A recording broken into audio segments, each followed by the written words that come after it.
오늘은 영어로 하러 있지 않고 모습으로 와 있는 우리 예지부터 할렐루야 샬롬 반갑습니다 하고 우리 인사하는 시간 갖습니다. 자, 할렐루야 샬롬 샬롬 샬롬 샬롬 샬롬 샬롬 샬롬. 하나님 사랑합니다. 여러분 주 안에서 사랑하고 축복합니다. 네, 다른 교회들은 처리아들을 어떻게 하실까? 뭐 여의도 교회나 뭐 아주 큰 교회들은 뭐 큰 움직임이 없겠지만 크지 않은 교회들은 오늘 그 시골 가거나 차례 준비하려고 뭐 분주하고 그래서 철야가 글쎄요 그런 마음이 저는 아까 문득 들고 참 우리 교회는 참 복이다 하는 생각을 했습니다. 자, 오늘 팔복 하나님은 어떤 분이신가 산상수훈을 천국 대헌장이라고 그렇게 말을 할 정도로 아주 귀한 부분이어서 오늘 제가 또 귀하게 은혜를 느끼느라고 실수도 하고 그래서 여러분들을 기다리게 오늘은 또 했습니다. 근데 너무 어쩌겠습니까? 그럴 땐 저를 조금 봐주시고 조금 마음이 급하더라도 숨을 좀 쉴 수 있게 좀 부탁을 드립니다. 우리 금요 철야가 지금 시간대가 하지요. 항상 늦어서 쩔쩔매고 밀리기도 하고 그래서 시간을 바짝 땡겨 놓다 보니까 수요 예배하고 금요 철야하고 시간이 뭐 거의 같은 시간으로 가는데 참 시간이 중요한 건 아닙니다. 중요한 거는 규칙을 잘 지킬 줄 알아야 된다. 5장에서 7장에 있는 산상수훈 개요를 우리 유년부는 조금 심심할 수도 있겠지만 잠깐 말씀을 드리고 넘어가도록 합니다. 5장에서 7장은 굉장히 중요한 부분이에요. 설교하시는 목사님들도 또 듣는 우리 성도들도 예수를 믿었다 하면 마태복음 5장 산상수훈 마음이 가난한 자는 천국을 볼 것이며 그래서 시작을 해서 우리 운동이들도 열심히 외웠었죠. 영어로도 외우고 본문으로도 외우고 심령이 가난한 자는 복이 있나니 그죠? 이렇게 시작을 해서 나로 말미암아 너희를 욕하고 박해하고 거짓으로 너희를 거슬러 모든 악한 말을 할 때 너희에게 복이 있대요. 그렇기 때문에 즐거워하고 기뻐하래. 우린 여기는 좀 잠깐 놀다 갈 건데 뭐 아주 많은 우리 집 가서 내가 엄청나게 복을 받을 거니까 라고 생각을 한다는 거죠. 5장 1절 예수를 주로 고백한 자는 교회로 나온다라는 교회론이 나타나 있습니다. 5장 1절 무리를 보시고 산에 올라가 앉으시니 제자들이 나온지라. 무리를 보시고 그냥 산에 올라가서 무조건 올라가 앉으셨어요. 보고 뭐 너희들 나 따라와라도 아니고 오나 너나 쳐다보지도 않고 무조건 가서 자리를 딱 잡고 앉았는데 무리가 올라온 게 아니라 누가 따라왔어요? 제자들이 따라왔다. 그리고 이제 이따 말씀드리겠지만 앉으셨다. 이 부분이 굉장히 중요합니다. 왜 앉았을까요? 우리가 얘기를 할 때 이렇게 서서 얘기를 하는 경우도 있고 앉아서 앉을 때 왜 앉아요? 대개는 누구하고 대화할 때 길게 얘기를 해야 되거나 중요한 얘기를 해야 될 때는 딱 자리 잡고 앉죠. 서서 얘기를 할 때는 잠깐 얘기할 때 서서 얘기하는 것처럼 이것은 보좌에 앉으신 하나님의 의미를 갖고 있다라고 해석이 되어집니다. 어찌됐든 5장 1절 말씀은 교회론, 예수를 주로 고백하는 자는 교회로 나온다. 마태복음 16장 16절에서 18절, 요한복음 2장 21절, 에베소서 1장 23절에 증거하고 있습니다. 나중에 시간이 되실 때 찾아보시고 두 번째 5장 3절에서 12절까지 말씀이죠. 마음 심령이 가난한 자는 복이 있나니 애통하는 자는 복이 있나니 온유한 자는 복이 있나니 의에 줄이고 목마른 자는 복이 있나니 12절 그런 자들은 어떻게 해라? 기뻐하고 즐거워하라. 하늘에서 너희 상이 큼이라. 너희 전에 있던 선지자들도 이같이 박해하였노니라. 여기 대한 내용은 실론 하나님에 대한 부분에 그 축복이 나타나 있습니다. 하나님은 어떤 분이신가 어떤 분이셔요? 팔복을 주시는 분이다라는 증거를 하고 있죠. 5장 13절에서 16절까지는 인간론 나는 누구인가 우리는 누구예요? 세상의 소금과 빛이라 아멘. 그러한 부분의 말씀을 여기서 말씀하고 강론하고 계시고요. 5장 17절에서 7장 12절까지는 예배론 교회 안에 들어오면 법이 주어지고 이 법을 지켜 하나님을 섬기는 삶을 드리는 것이 바로 예배다. 어떤 예배? 진정과 신령으로 드려야 된다. 누구에게?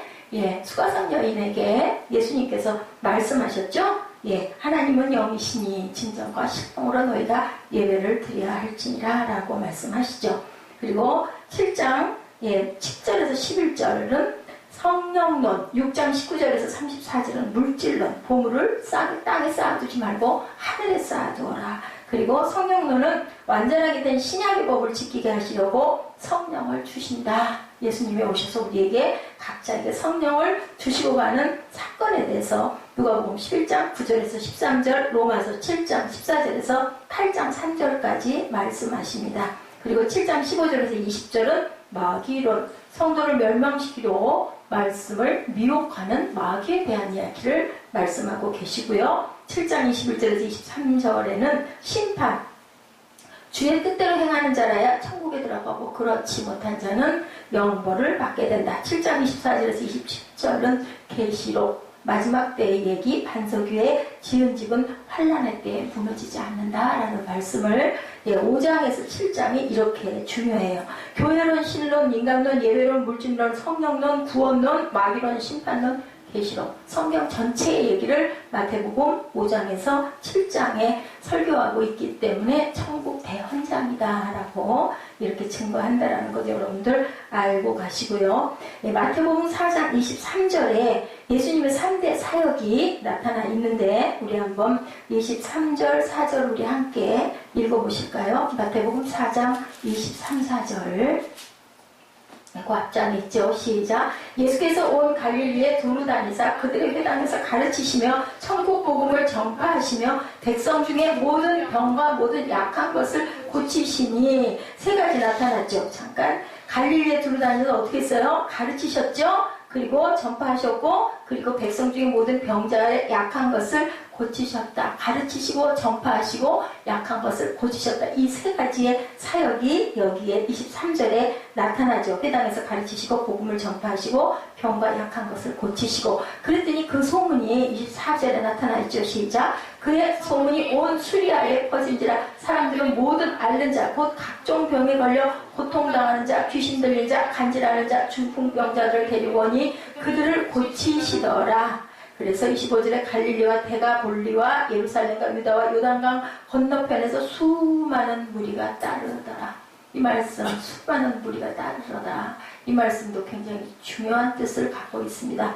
우리 교회마다 요즘 중대형 교회들 보면 어마어마하죠. 찬양단이 뭐 수백 명씩 되고 왜냐하면 찬양이 그만큼 귀하기 때문에 정말 너무나 많은 사람들이 정말 어떻게 보면 구름대처럼 아주 뭐 10,000명씩 들어가는 그런 교회에서는 보면은 저 계단에서 내려올 때 그 여의도 교회 옛날에 사진을 다 찍어서 그게 신문에 납부했어요. 막 구름이 내려오듯이. 그리고 여의도 길이 완전히 통행이 막힐 정도로 성도들과 자가용으로 빽빽했는데 그것이 과연 하나님을 높이려고 하나님을 경배하려고 하나님의 귀하고 진리의 그 생명의 말씀을 들으려고 찾아온 자들이냐 아니면 이 무리들처럼 각종 병에 걸려서 병을 고치려고 나의 필요를 채우려고 내 고통을 해소하려고 그것을 위해서 나왔느냐. 그때나 지금이나 똑같은 현상이라는 거죠. 우리는 그것을 깊이 묵상해 봐야 할 필요가 있습니다.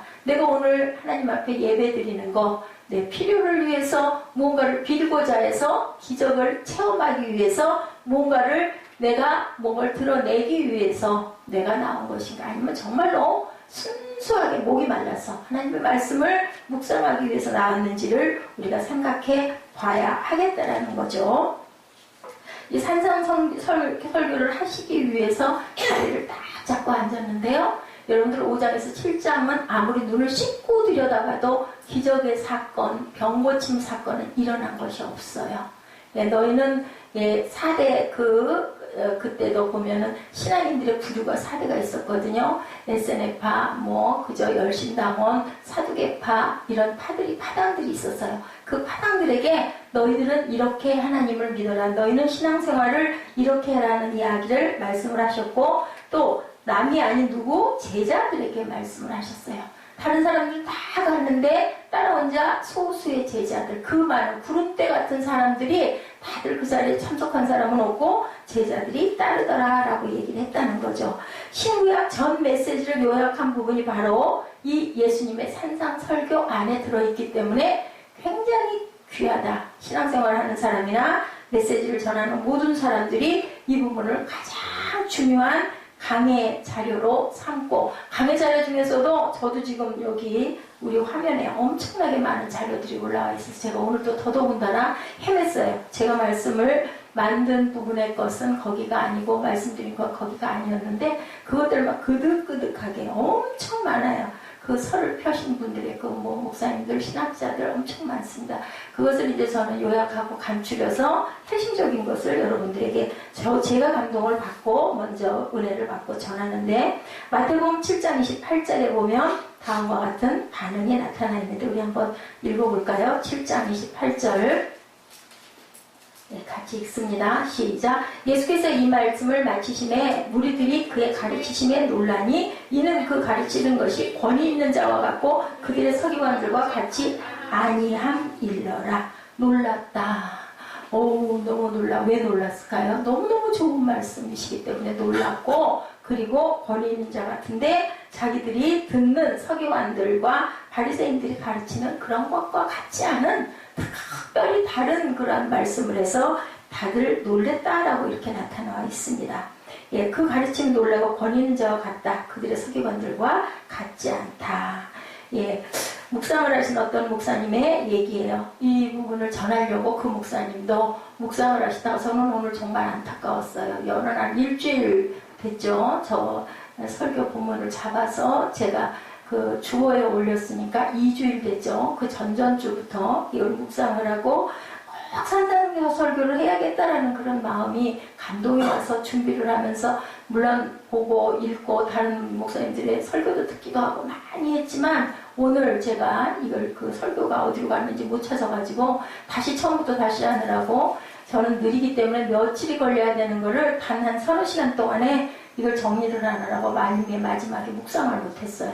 그래서 너무너무 여러분들에게 죄송하다는 그런 말씀을 제가 드립니다. 근데 그 목사님은 엄청난 충격을 받았대요. 이걸 어떻게 하면 좋을까? 이 좋은 말씀 너무너무 좋은데 과연 내가 이걸 전할 자격이 있을까? 나는 이 예수님과 같은, 이 말씀과 같은 그러한 모습이 될 수 있을까? 우리 말씀 받으면 어떻게 해야 돼요? 행동해야 맞거든요. 실행해야 되거든요. 그죠? 뭐든지 실행해야 되잖아요. 안 하고 듣고만 있으면 아무 소용이 없어요. 약 어떻게 감기 왔을 때 먹어야 돼요. 그죠? 약을 쳐다보고 있으면 약이 입으로 들어오나요? 내가 먹어야 되죠.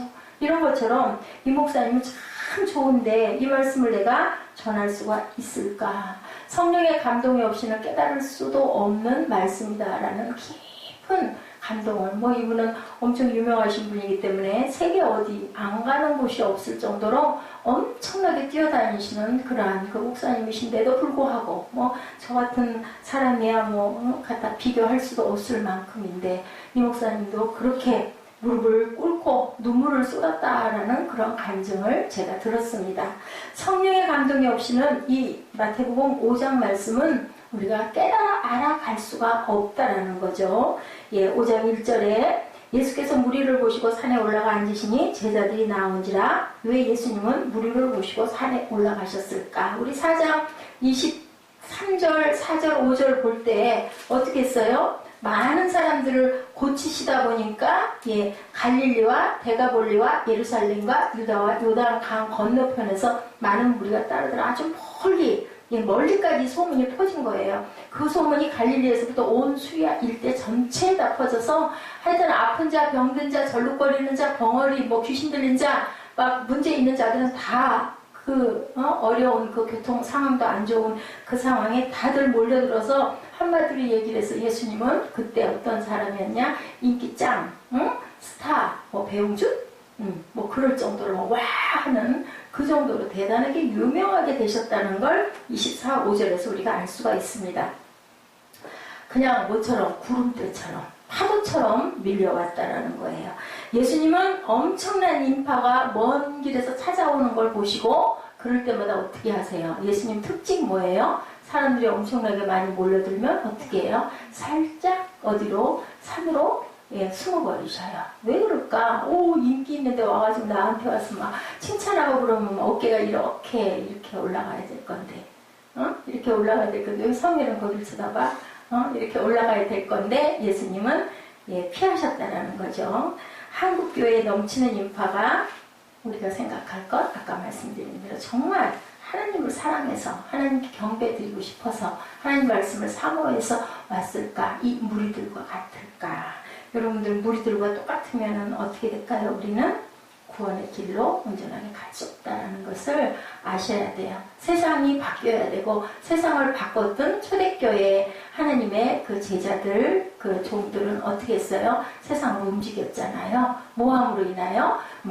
총 들고 칼 들고 막 전쟁 가고 뛰어가고 안 그랬잖아요. 전혀 어떻게 무기 전혀 없이 누구처럼? 예수님처럼 십자가에 못 박혀 그냥 힘없이 맥없이 무슨 하나님의 아들이야 기가 막혀 하나님의 아들이면 뛰어내려보라지 옆에서 강도들이 비아거려도 와가지고 막 그죠 그냥 머리를 두들기고 이렇게 옆구리를 막 툭툭 치고 등짝을 후려치고 그래도 전혀 반응 없이 모처럼 털 깎으러 가는 그 양처럼 아무 말도 하지 않았다라고 성경에 나타나 있죠. 예, 예수님의 그 성령을 받은 제자들도 모두 다 그렇게 뛰쳐나가서 끝까지 복음을 전하다가 불에 태워지고, 그죠? 점여지고, 꺾여지고, 잘라지고, 톡으로 펴고, 그죠? 껍질이 벗겨지고, 거꾸로 매달리고, 그래도 끝까지 그 사람들에 의해서 세상이 변화가 되는데, 무리들과 같이 기적을 바라보려고, 내가 좀 어떻게 좀 해보려고, 예, 기적 병 아니어도 권력을 좀 지워보려고 이걸 내가 여기 교회를 나가면은 사업이 좀 연결이 될 것 같으니까 내가 좀 겸사겸사 좋지 않아? 하고 나가는 그거 자체가 그렇게 나쁜 건 아니지만 너가 하나님께 집중하고 있지 않다라는 것은 예배가 아닌 거죠. 그런 사람들이 너무 많다. 명예욕을 드러내려고 하고 날 좀 보수하려는 사람들이 너무 많은데 그게 2000년 전이나 지금이나 똑같다. 그래서 세상이 변하지 않고 세상이 교회를 손가락질하고 아유 쟤들 뭐하고 있니? 저 무리들 뭐해? 이런 얘기를 듣는다라는 거죠. 마태복음 9장 36절을 보면요. 허다한 무리를 보시는 예수님 심정이 거기에 나타나 있어요. 마태복음 9장 36절 말씀 뭐라고 5절부터 우리 한번 읽어볼까요? 9장 35절 6절 우리 함께 합독합니다. 예수께서 모든 도시와 마을에 두리다니사 그들의 회장에서 가르치시며 천국 복음을 전파하시며 모든 병과 모든 약한 것을 고치시니라. 36절 무리를 보시고 불쌍히 여기시니 이는 그들이 목자 없는 양과 같이 고생하며 기진합니다. 예수님이 불쌍히 여긴다, 긍휼히 여긴다. 왜 불쌍히 여기셨을까요? 아이고 병 들어가지고 배고파가지고 먹을 것 찾고 병 고치고 싶어서 그냥 개월이 들린 것처럼 방황하는데 예수님의 마음이 너무너무 불쌍하고 아팠다라는 거예요. 엄마 아빠의 마음. 인류는 세속적이고 물질적으로 물들어가고 있구나. 너희들 영적인 눈을 뜨려고는 도저히 안 하고 먹을 것에 연연하고 아픈 것에 연연에 매달려서 낫고자 저러는구나 라고 그 모습을 보면서 굉장히 불쌍한 느낌이 들었다라고 말씀하고 있어요. 세속적이고 물질적인 그러한 것에만 빠져있구나. 지금도 똑같아요. 부모 없는 고아들의 방황을 보시면서 불쌍히 여기셨다. 목자가 없어서 양들이 떨어져 죽는 것도 모르고 눈은 장님이 되고 귀는 막히고 가슴도 아무것도 열려지지 않는 시커먼 가슴이 되어 있구나. 사람을 하나님의 형상으로 보는가 하나의 동물이나 하나의 물건으로 보는가. 요즘 세상은 어떨까?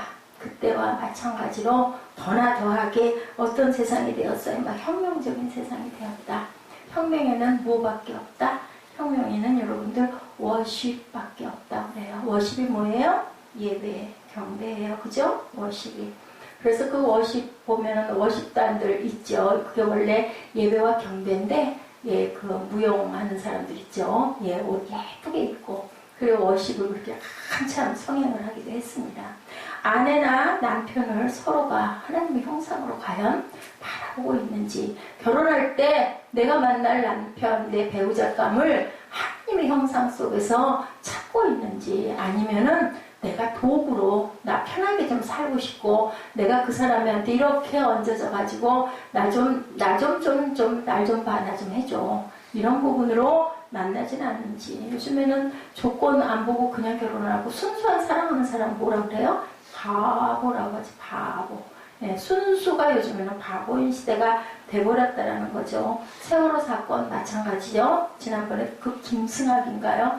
예, 2시간 동안에 사람 4사람을 죽이고도 뻔뻔하게 아무렇지도 않게 밥도 먹고 그리고 당구도 치고 돌아도 다니고 잡혀가지고도 고개를 빳빳하게 들고 뭐 이 사람 뿐이겠습니까? 엄청 많아요. 뒤안길의 얘기들. 요새에도 얼핏 차 타고 가다가 들었어요. 여성 하나를 죽여가지고 토막을 쳐서 자동차 트렁크에다 넣어놓은 게 발견이 되는 이런 일.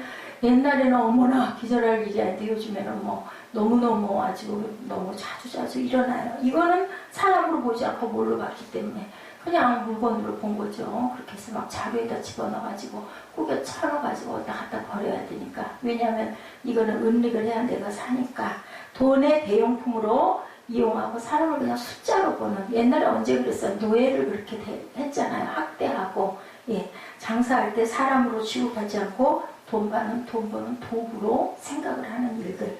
이 물질주의와 관념과 세속적 관념과 공산주의 관념들이 너무 팽배하게 물들어져 있다. 이념적인 사고가 전 인류의 마음을 사로잡기 시작했다고 하는 거예요. 내가 이익이 있으면 좋아 어서와 하고 내게 이익이 아니겠다 이거는 아니다 싶으면 그냥 언제 그랬느냐는 듯이 하루아침에 등 싹 돌리고 안면 어떻게 하고 몰수하고 우리 아이들 말로 쌩 깐다고 그러죠. 예, 전혀 상대 안 하죠. 사람을 어떤 관점으로 보는가 그게 굉장히 중요하다. 우리가 세상을 어떤 관점으로 바라보는가 굉장히 중요하다. 내가 내 상황을 어떤 관점으로 바라보는가 굉장히 중요하다. 부정적으로 보면 한도 끝도 없죠. 그래서 그런 얘기 있죠. 올려다보고 살지 말고 내려다보고 살아라 라는 얘기가 있어요. 물론 이상은 높게 가져야 됩니다. 그런데 내 위치와 내 처지를 자꾸 비관하고 나는 왜 이것밖에 안 돼 자꾸 하다 보면 뭐 마음에 뭐만 자꾸 부글부글 끓어올라요. 마음 안에 예, 악한 생각들, 예, 체념하는 생각들 그리고 저주하는 생각들만 끌어올라오다 보면 결국은 내 마음 안이 뭘로 물들어요? 시커먼 불덩어리로, 시뻘건 불덩어리로 물들어버리면 세상에서 우리가 온전하게 구원의 삶을 살 수 없다라는 것. 그래서 나는 할 수 없지만 하나님 해주세요. 무엇을? 용서할 수 있는 마음을 주세요. 누구 안에서 능력 주세요. 성령 안에서 우리에게 능력을 주신다 했으니까 그거 주세요. 내가 그 능력 힘입어서 선교도 하고 전도도 하고 그리고 원수도 미워하지 않고 사랑하는 마음 갖겠습니다라고 기도하라는 거죠. 모든 문제의 실마리는 뭐가 있을 때? 사랑하는 마음이 있을 때 허물이 있어도 이해하게 되죠. 그리고 용서하게 돼. 누구 마음처럼. 지금 예수님이 이 사람들을 바라보고 너무너무 불쌍하구나 너희들 하고 너희들은 목자 없는 양이다 하는 것처럼 타락한 지식을 잘못된 지식을 보시고 하나님께서는 예수님께서는 굉장히 애타하시는 거예요. 온 인류는 이렇게 물들어가고 있구나. 무엇에? 물질에, 만능에 물들어서 요즘에는 뭐 물건들을 뭐 그죠? 뭐 쓰다가 필요 없어지면 그냥 무조건 다 내놓고 딱지 붙여가지고 그냥 또 필요하면 또 지나가다가도 또 주워다 또 쓰는 사람도 있고 뭐가 굉장히 심해요. 빈익비, 그 부익부 빈익비가 굉장히 심한 그런 차이가 격차가 많습니다. 이렇게 사랑하는 마음과 이해하는 마음을 가질 때 용서하게 되고 관용도 품게 되는데 과연 우리의 마음은 어떤가? 참으로 사랑하고 돕는 마음을 서로에게 갖고 있는가? 부부 사이에 또한 회사의 상관과 직원 사이에 제가 지난번에 그런 말씀 드렸죠. 저는 그 마음의 감동이 굉장히 크게 왔었어요. 적이 되지 말아야 된다라는 생각. 그죠? 직장에서는 어떻게 보면 고용주와 고용인이 잘못되다 보면 그렇게 적대시하는 상황이 돼요. 나는 너한테 이만큼 줬으니까 뽑아 먹을 거야. 그리고 불임을 당하는 사람은 적당해서 한 달 넘어가자. 아유 내 몸 고라. 이렇게 하면 안 되지. 그러니까 서로 어떻게든 뽑아 먹으려고 그러고 뽑힘을 당하지 않으려고 하는 그런 상황으로는 그 직장과 상사와 부하 직원과의 관계가 사랑의 관계는 절대 아니죠. 그러면 결국 내 마음 안에 뭐가 황량한 바람이 불게 된다는 거죠. 결국은 그냥 월급 한 달에 얼마 받기 위해서 매일매일을 1년을 10년을 20년 학교에 열심히 공부해가지고 들어가가지고 인류대라고 그냥 부모님들이 그냥 뭐 그냥 새벽 예배 매일같이 그냥 시험 볼 때 가까워지면 막 그냥 뭐 새벽 예배 때 막 헌금이 막 이렇게 쌓여요. 자녀 이렇게 완전히 이거죠. 여기 나와 있는 병 고치려고 쫓아오는 그냥 무조건 그거 하나 딱 하나에 우리 아들, 우리 딸 학교 붙게 해주십시오. 엄청 많아요. 그러니까 교회에서는 또 그걸 또 그 기간을 정해놓고 수험생들 특별 기도, 새벽 예배, 특별 새벽 기도회 또 그거 하죠. 그러면 막 싸들고 오죠, 다들. 그게 과연 하나님께 뭘로 올리는 걸까? 우리가 깊이 생각을 해봐야 된다. 두 번째, 상상 설교의 요점은 무엇일까? 우리 묵상하는 시간 같습니다. 예수님의 상상 수훈은요, 성경의 모든 기록 중에서 가장 아름답고 위대한 천국의 말씀들인데, 놀라운 말씀이기는 한데 액자 속에서 딱 써붙여놓고 어휴 저대로 살면 정말 좋겠어이지 내가 실천하기는 너무너무 어려운 말씀들이다. 예, 뭐 대개는 막 네 겉옷 달라고 하면 속옷도 주고 오른뺨 때리면 왼뺨도 돌려대고 오리 가자고 하면 심리도 가고 돈도 그냥 거저 줘야 되고 막 이런 좋은 얘기들 처음에 예수 믿는 사람들이 가장 좋아하는 이런 구절들인데 우리가 이것을 실행하기가 쉽냐는 거죠. 예, 오른뺨을 때리면 왼뺨도 할렐루야 내빌 줄 아는 마음. 아 이거 하면은 뭐 준대. 그러면 아마 한 번 할 수 있을 것 같아요. 뭐 이거 한 번 맞고 나면 1000,000원씩 줄게. 예를 들면 그러면 그거 뺨 한 대 맞아주지 않겠어요? 그게 아닌 다음에야 내 얼굴에 손 한 번 댔다가는 난리가 나죠. 그렇게 돼서는 안 된다. 어느 그 선교사님이 그 어느 선교지에 가가지고 말씀을 전하다가 그걸 물어봤대요. 온유한 자는 그 말씀이 나와서 온유한 자는 복이 나니 땅을 기업으로 받을 것이며 이제 이 말씀을 산상수훈을 이거를 설교를 하다가 물어봤대요. 질문을 했대요. 온유한 자가 뭐예요? 하고 질문을 했더니 그 말씀을 받는 성도가 그렇게 얘기를 하더랍니다. 온유하다라는 거는요. 상대방이 막 거칠게 화를 낼 때도 내가 화를 내지 않고 부드러운 마음으로 받는 게 온유한 거라고. 그래서 이 성교사님이 은혜를 받았다라는 그러한 얘기가 나와 있더라고요. 저도 깜짝 놀랐어요. 그죠? 사랑할 수 있는 사람 사랑하는 건 누구나 한다. 그죠? 사랑할 수 없는 사람을 우리가 사랑하는 마음.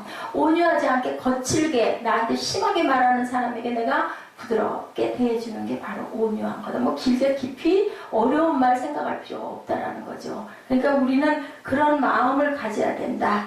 애통하는 자는 복이 있대요. 하나님의 위로를 해주신다고 하죠. 산상설교의 키가 바로 여기 있다라는 거예요.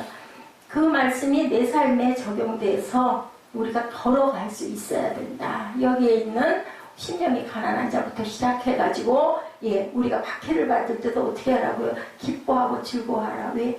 믿음의 분량이에요. 보니까 이 부분들이 우리가 두려워하는 거, 겁내는 거, 두려워하면 더 안 좋은 일이 꼭 일어나요. 저 같은 경우에 염려하고 걱정하면 그걸 걱정과 염려가 비워지면 모든 게 잘 풀리더라고요. 보니까 염려와 두려움은 이거는 우리 마음 안에 흑암을 주는 사단이라고 봐야 됩니다.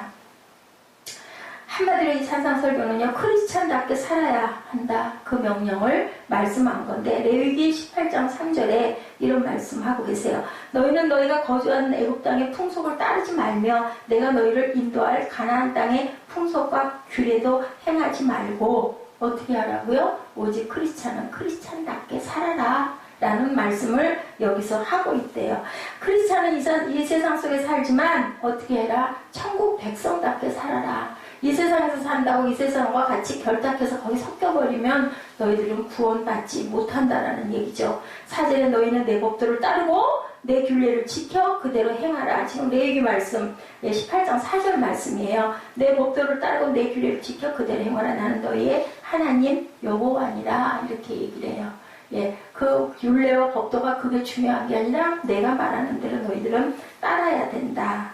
천국 백성은 구별돼야 된다. 거기 있는 풍속 따르지 마라. 가나안의 풍속도 따르지 마라. 그리고 마태복음 6장 8절에도 그러므로 그들을 본받지 말라. 여기도 이렇게 말씀하고 있거든요. 천국 백성답게 살아라.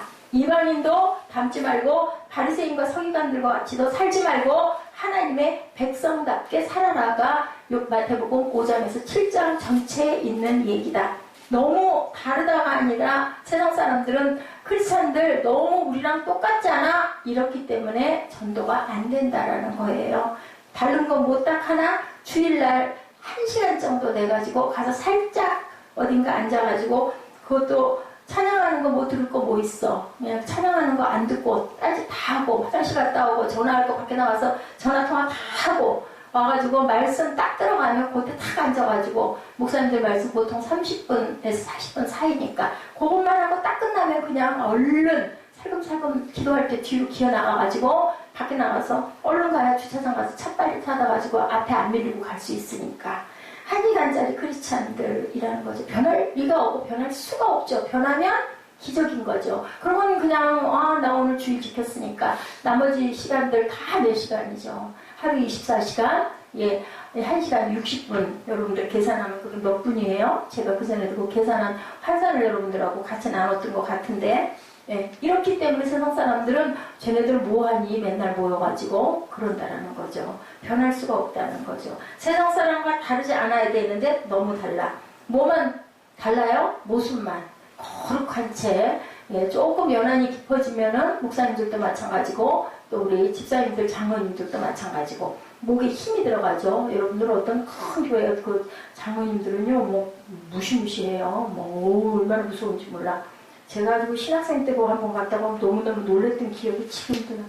그러려면 장로 왜 서야 될까? 장로가 뭘까 하는 생각이 듭니다. 거룩한 채 하죠. 목에 힘주고 아주 눈도 썩 약간 개슴치레 내리깔고 할렐루야 할 때도 할렐루야 뭐 이런 목소리 나는 거 알죠? 그렇게 하고 다녀요. 근데 사람들은 보고 그래서 어떻다고 할렐루야가 뭔데? 이런 거 말고 똑같으니까 화낼 때 화내고 욕할 때 욕하고 싸울 때 싸우고 똑같아요. 거짓말할 때 거짓말하고 속일 때 속이고 뭐야 크리스찬이라고 똑같다라는 얘기들을 너무 많이 한다라는 거죠.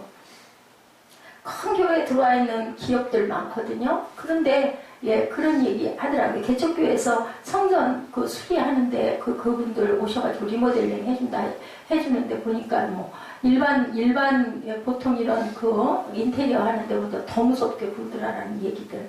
이게 문제라는 거죠. 방법이나 생각이 교회 왔다 갔다 하고 예배 드리는 거 외엔 다른 것이 아무것도 없다. 이래가지고는 우리가 크리스찬이라고 할 수가 있겠느냐. 달라야 좀 어떻게 좀 들여다볼 거 아니냐라는 거죠. 여호수아 5장 1절입니다. 요단 서쪽의 아모리 사람의 모든 왕들과 해변의 가나안 사람의 모든 왕들이 야훼께서 요단물을 이스라엘 자손들 앞에서 말리시고 우리를 건너게 하셨음을 듣고 마음이 녹았고 이스라엘 자손들 때문에 정신을 잃었더라. 어디 사람들이? 아모리 사람들이 돈의 힘과 권력의 힘과 명예의 힘에 깜짝 놀랬다라는 거예요. 이것도 똑같은 얘기예요. 그런 부분에 깜짝 그 기적 일으켰다라는 부분에 놀랐더라는 거죠. 그래서 노래 부르고 도피성으로 하나님 가서 예배는 잠깐 드려야 되잖아. 헌금도 조금 드려야지. 괜히 헌금도 안 드렸다면 벌 받을지 모르니까. 그렇게 하고는 잘못하는 짓 할 때는 하나님 잠깐 눈 감으세요. 그러고는 또 가서 교회 가서 아이고 하나님 세상에서 살다 보니까 이랬습니다. 이렇게 변하지 않는 자신을 한번 돌아봐라. 나는 변했나. 내가 안 변했는데 나를 보고 남들이 변하겠느냐. 이것을 생각할 줄 알아보라. 한번 알아봐라. 이런 얘기가 이 말씀이죠. 초대교회 기독교인들 안 그랬다는 거죠. 아까 말씀드린 것처럼 물질의 노예가 되지 않고 부활하신 예수님 만나고 나서는 자기 재산들 다 팔아가지고 가난한 사람들 다 도와주고 물질에 절대로 연연하지 않고 그렇다고 우리가 뭐 다 물질을 팔아가지고 그러라는 뜻이 아니고 그만큼 자유했다는 거죠. 물질의 자유하고 권력의 자유하고 심지어는 무엇에까지 자유하고 생명까지도 자유하게 나는 그냥 가면 돼 인 거죠.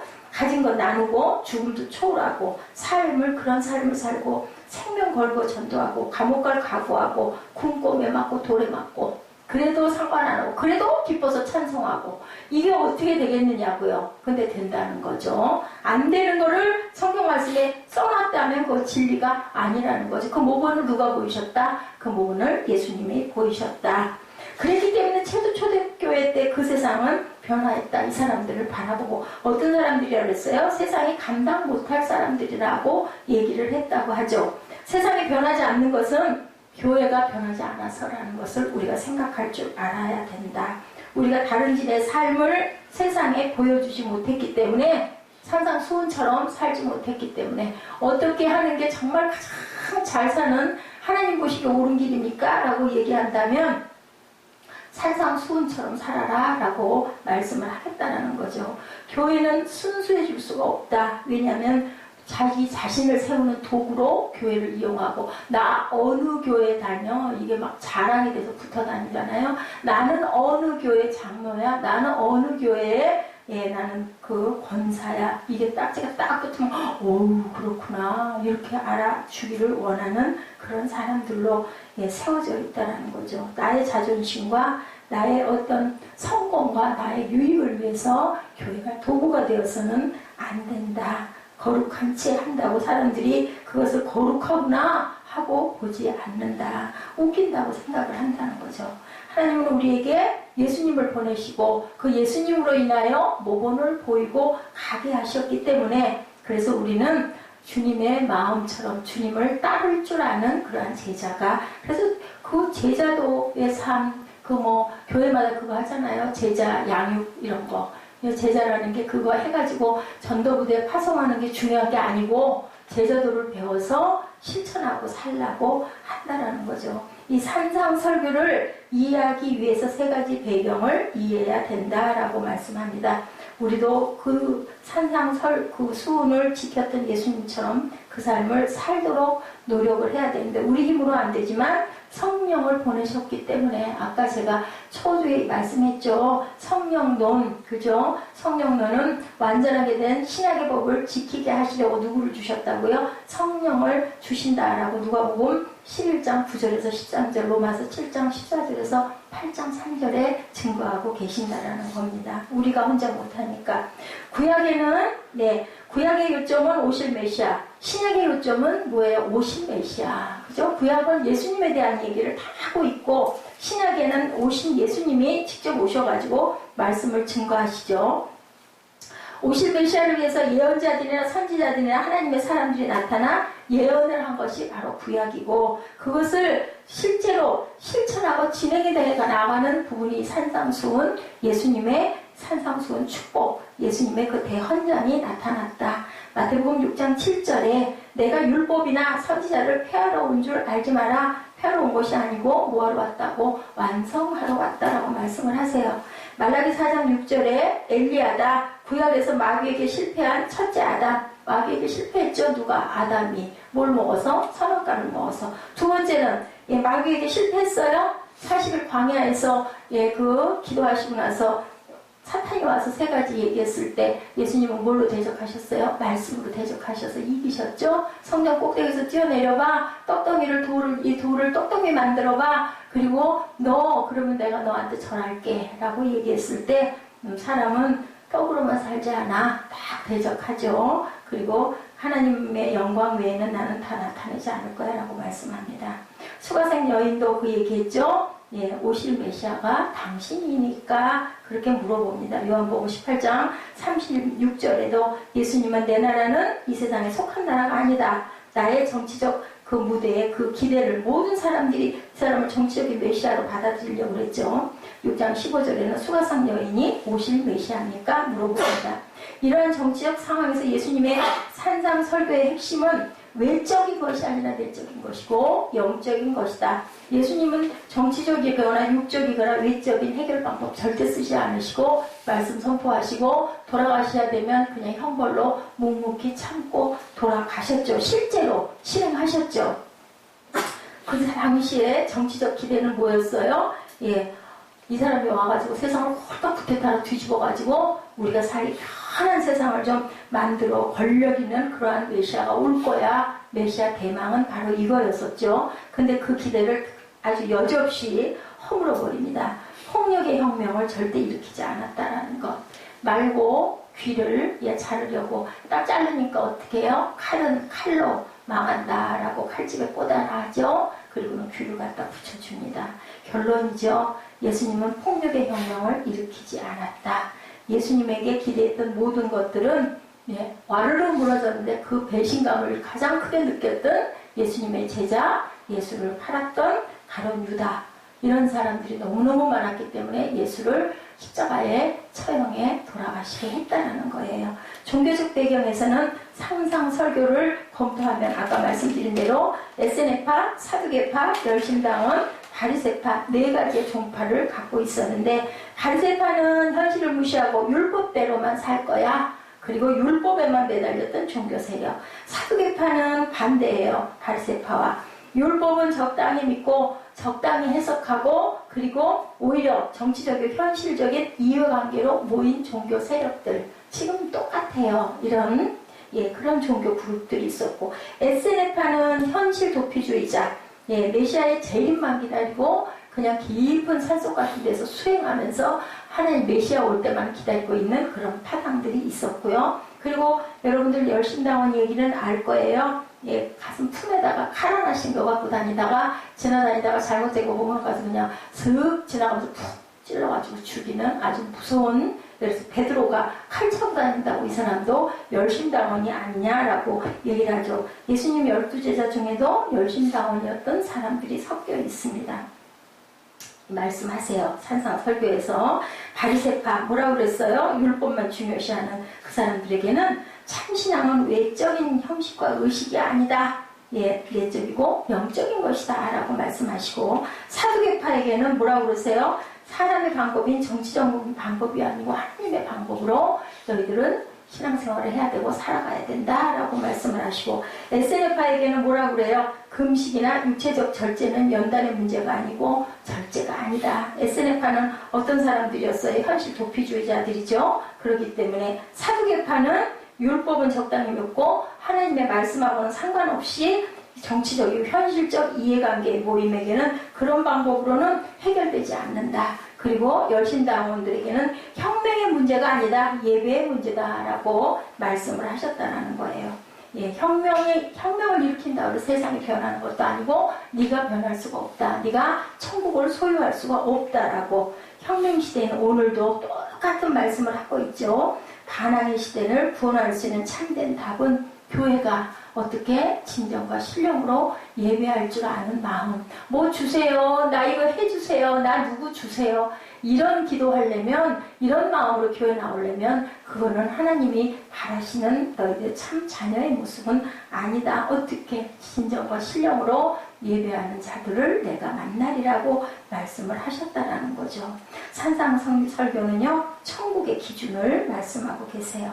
내가 못한다고 기준을 낮춰서는 안 된다. 아유, 뭐 예배를 그렇게 맨날 그렇게 드릴 거냐? 매일같이 무슨 예배야? 뭐 꼭 그렇게 믿어야 예수 믿어? 그런다고 천국 가냐? 이렇게 얘기 많이 하죠. 아니, 무슨 예배를 2시간씩 드려? 그냥 50분이면 끝나지. 이런 마음들 갖고 되도록이면 빨리, 되도록이면 짧게 들 수 있으면 조금만 갔다가 참여했다가 나오려고 하는 그런 마음은 정말 네가 사랑하냐? 우리 사랑하는 사람들 만나면 어떻게 해요? 조금이라도 더 같이 있으려고 하잖아요. 그냥 그건 딱 생각해 보시면 알아요.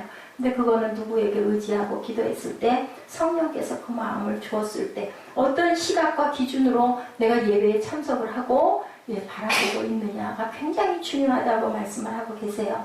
따라가고 못 따라가고는 자기의 분량이죠. 성경의 기준을 낮춰서는 안 된다. 말씀대로 살아가야 된다. 교회 타락은 세상의 기준에 교회를 맞추기 때문에 교회가 타락하고, 그래서 세상 사람들은 교회를 보고 쟤들 사업하는 거 아니야? 소리를 한다라는 거죠. 신앙의 타락은 우리의 삶을 스스로 낮추는 것이다. 기록된 천국의 기준은 1.1획도 바꿀 수가 없고 영원한 기준이라는 것을 알아라. 작은 교회들 참 안 됐잖아요. 그죠? 근데 적어도 이런 무리 속에 있지 않은 그러한 교회들이 막, 물론 큰 중대형 교회도 아주 좋은 뜻으로 정말 세상을 밝히는 그런 교회도 많아요. 그것을 꼭 크다고 꼭 나쁘고 작다고 꼭 옳은 거는 아닌데, 우리가 가만히 생각해 보면 우리는 과연 왜 예배할까? 물론 우리의 불편이나 우리의 필요를 하나님께 구하지 말라는 건 아니죠. 목적이 어디 있느냐가 중요하다는 얘기를 합니다. 우리가 첫 번째 생각할 것은 하나님의 천국의 기준을 받아야 할 사람은 세상 사람들이 아니고 그리스도의 제자들이라는 거. 여기 오늘 본문에 나왔잖아요. 무리들이 온 게 아니라 예수님의 제자들이 따라왔다라는 부분을 여러분들 깊이 생각하라는 거죠. 기준이 없다는 우리는 옳고 그름을 알 수가 없기 때문에, 누가 물어봤다 그러죠. 성서적이고 가장 이상적인 삶이 무엇인가? 산상설교로 돌아가는 거.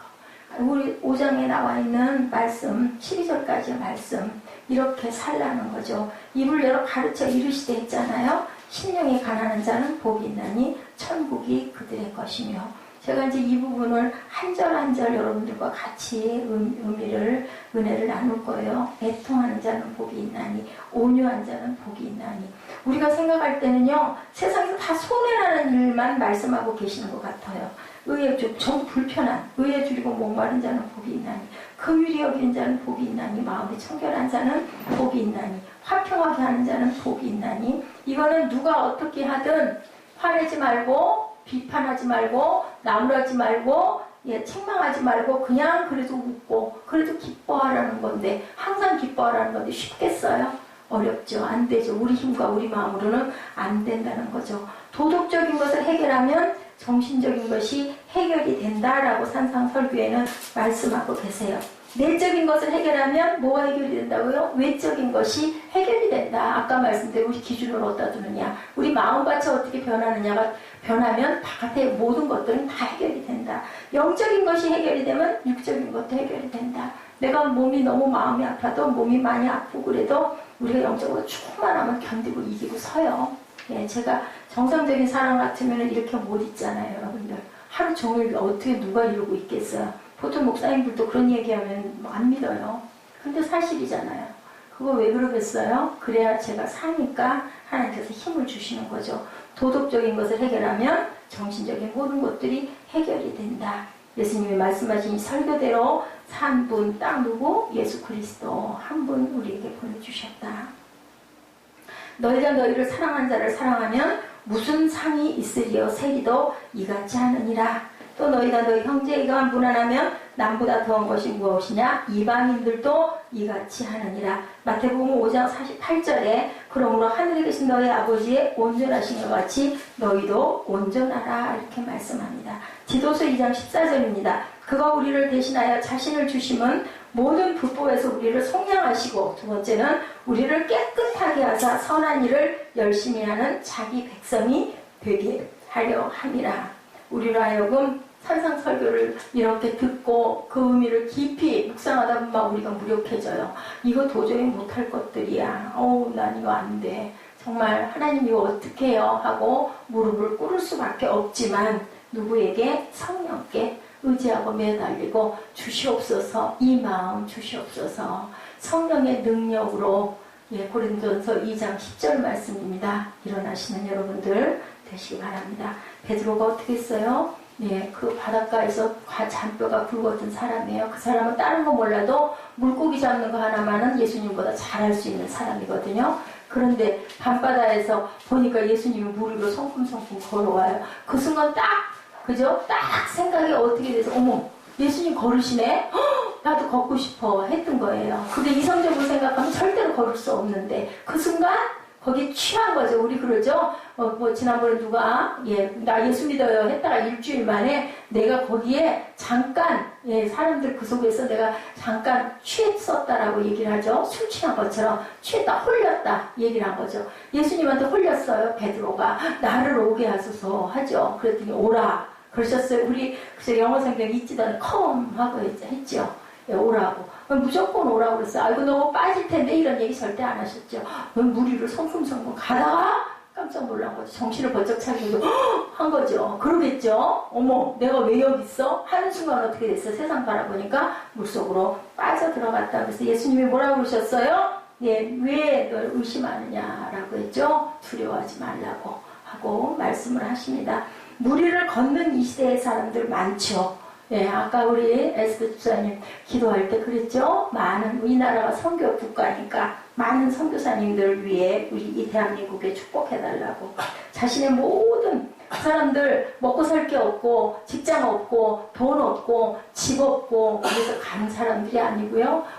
훌륭한 자기 직책, 돈, 재산, 명예 다 하나 두고 정말로 특별하게 지금 아주 그 열악한 선교지에 가가지고 생명을 버리는 사람들이 많아요. 보장된 자신의 앞길을 안락함 다 버리고 내 남은 짧은 생에 어떻게 살 것이냐, 이만큼 내가 달려오고 세상 살았는데 이제 남은 20년일지 10년일지 30년일지 모르는 그 생활만큼은 정말 의미있게 하나님에게 하늘에다 쌓고 싶다라는 그러한 이 마음을 가지고 무리를 걷는 사람들, 돈에서 명예에서 미움에서 육체의 정욕을 다 벗어버리고 진정한 자유한 삶을 선택한 주님의 그 무리를 걷는 거기를 누구처럼 베드로처럼 함께 따라 걷는 사람들이 많다라는 거죠. 더 그 넓은 세계를 바라보고 우리가 내가 지금 가지고 있는 것을 포기하면 새 것이 다시 주어진다라는 것. 포기하지 않으면 새 것이 안 된다는 거예요. 인도에서 여성 교사님이 교통사고로 돌아가시고 겨울에 강도 위에서 칼에 맞아서 아이가 셋이나 있는데 놓고 돌아가고 140명이 타고 가던 배가 선교사들 그 타고 가던 배가 암초에 걸려서 뒤집어져서 사람을 잃어버리고 그리고 죽고 태국에서 위험을 겪고 세계 도처에서 죽임을 당하고 순교를 당하는 게 초대교회 때 일어나는 역사만 있는 게 아니라 지금도 우리가 몰라서인 거지 엄청나게 많은데 여러분들 이 일어나는 이 사태 하나님의 저주일까요? 여러분들 아니면 하나님의 실수일까요? 하나님의 실패일까요? 뭘까요? 그렇지 않죠. 산상설교를 살고 있는 사람들, 무리를 걷고 있는 사람들이라는 거죠. 예수님의 설교를 실천하고 있는 제자들이라는 거죠. 우리를 위하여 더 좋은 것을 예비하였은즉 히브리서 11장 40절입니다. 하나님이 우리를 위하여 더 좋은 것을 예비하셨은즉 우리가 아니면 그들로 온전함을 이루지 못하게 하려 하십니다. 우리가 아니면 그들이 온전해지지 못하기 때문에 우리가 나서서 온전하게 만들기 위해서 무리도 걸어가야 되고 그리고 힘들고 어렵고 고통스럽고 죽을 것 같은 그 땅도 우리가 딛고 들어가야 된다. 땅의 것을 포기하면 하나님께서 어떤 거 주세요? 하늘의 것을 분명히 주셔요. 생명을 버리면 버리는 자에게 새 생명을 다시 주시잖아요. 우리 다 얻으셨죠? 새 생명을. 그런 것처럼 누가복음 6장 38절입니다. 주라 그리하면 너에게 줄 것이니 곧 후이되어 누르고 흔들어 넘치도록 하여 너에게 안겨주리라. 너희가 헤아리는 그 헤아림으로 너희도 헤아림을 도로 받을 것이다. 우리가 심으면 하나님께서 어떻게 한다고 우리 기도할 때 뭐라 그래요? 30배, 60배, 100배로 주십니다라고 하죠. 우리 마음속에 어떤 기준? 천국 기준을 가지고 바라보시는 저 여러분 되시기 바랍니다. 예수님과 같이 무리를 걷는 기쁨, 그 기적을 나아가는 우리의 예수님이 오늘도 하나님이 우리를 부르실 때 그렇게 부르세요. 너희들 가치관, 삶의 목적, 성품, 그리고 삶의 방법, 그 가치관들이 변하기를 내가 바란다. 오라 하고 부르시죠. 오라, 오라. 뭐 하지 말고 오라, 방황치 말고 오라. 예수께서 우리를 그렇게 부르고 계시다라는 것. 그것을 실천하시고 무리를 걷는 삶을 한번 걸어보시면 우리에게 죽을 것 같은 생명이 죽는 게 아니라 살고 또한 거기에다 더 플러스해서 산 생명에 새 생명까지 얹어주시는 그러한 좋으신 하나님임을 우리는 알죠. 짧고 보잘것 없잖아요. 내 남은 생에 여러분들 몇 년 남으셨어요? 아무도 아는 사람 없어요. 하나님을 위해서 헌신하시고 좀 다르게 세상과 다르게 복되게 살아가셔서 천국의 복을 소유하시는 저 여러분 되시기를 오복이 아닌 천국의 팔복을 소유하시는 우리 모두가 되기를 주님의 이름으로 축복합니다. 기도하시겠습니다. 온유한 자는 복이 있나니 그들이 땅을 기업으로 받을 것이요. 예수께서 우리를 보시고 산에 올라가 앉으시니 제자들이 나온지라 입을 열어 가르쳐 이르시되 심령이 가난한 자는 복이 참 있나니 천국이 그들의 것이니라. 아버지 저희들 마음밭이 가난하게 하여 주시고 가난하기 때문에 아버지에게 저희 마음이 부요하게 해주시옵소서 하고 하나님의 말씀을 깊이 묵상하고 받고 예배를 기뻐하는 그 마음이 되도록 성령께서 우리 마음밭을 바꿔 주시옵소서. 바라보는 목적과 기준과 그리고 또한 우리의 모든 초점이 바뀌게 하여 주셔서 하나님의 나라를 바라보고 땅의 것에 연연하지 않는 자유한 저희들이 되도록 은총나려 주시옵소서. 감사드리옵고 예수 그리스도의 이름으로 감사하며 기도드렸습니다. 아멘. 예수가 우리를 부르는 소리 찬양하고 우리 주기도문으로